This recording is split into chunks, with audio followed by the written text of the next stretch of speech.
also need you to look at what Senator Saraki and company are hiding, which they don't want to speak to. One of the things they put in that Electoral Act that has not been signed include postponing the conduct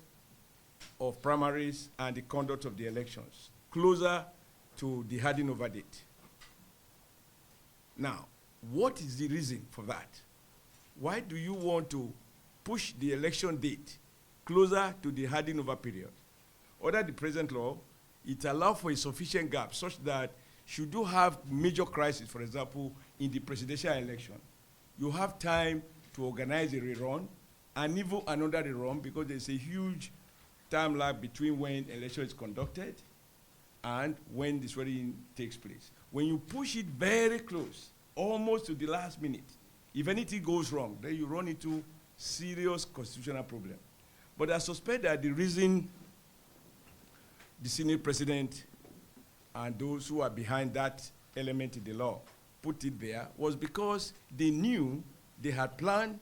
to defect from APC to PDP, and they needed more time to be able to negotiate a deal with the PDP establishment. Because having left PDP and used all manners of language to describe PDP as an incurable political party and all the phrases that they use, you can play them back. Now, like migrants and Rolling Stones, they choose to return back there, and they knew that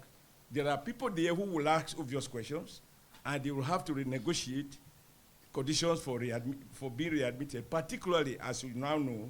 and it confirms some of the things I said that time, that they left because they were not sure that the APC members will oblige them with the platform to contest for presidency. And so, as you can see, they now have, probably no better, is it 30, 40, 15 presidential aspirants, and they needed more time to be able to negotiate all of those issues and work out deals as they return to their old party. And to make that possible, in that act, they provided for, more time. So that rather now, under the present act, and under which INEC has come out with its guidelines, we are obliged to conclude all our primaries by the 7th of October. Now, they wanted to change that. Familiar, in those days when the rigging was in vogue, you will find so-called landslide victory. In this election, no one can claim landslide victory, but happily, the requirement under the electoral law require that you win the highest number of votes, where you have more than one or two parties, and you have the required number of spread in 2/3 of the local governments, and that we have been able to secure. So just to say that it is unhelpful for PDP to seek to discredit the institution without which democracy cannot flourish. But it's also interesting that the man who has been loudest, Senator Bukola Saraki, criticizing INEC and wherever he doesn't win, criticizing the other party, is the one right now that is refusing to reopen the National Assembly so that the funds required for INEC to procure all the materials and all the facilities it needs to ensure a credible election in 2019 is now being held up courtesy of Senator Bukola Saraki and Honorable Dogara. So I want to use this opportunity to appeal to them again that rather than share crocodile tears and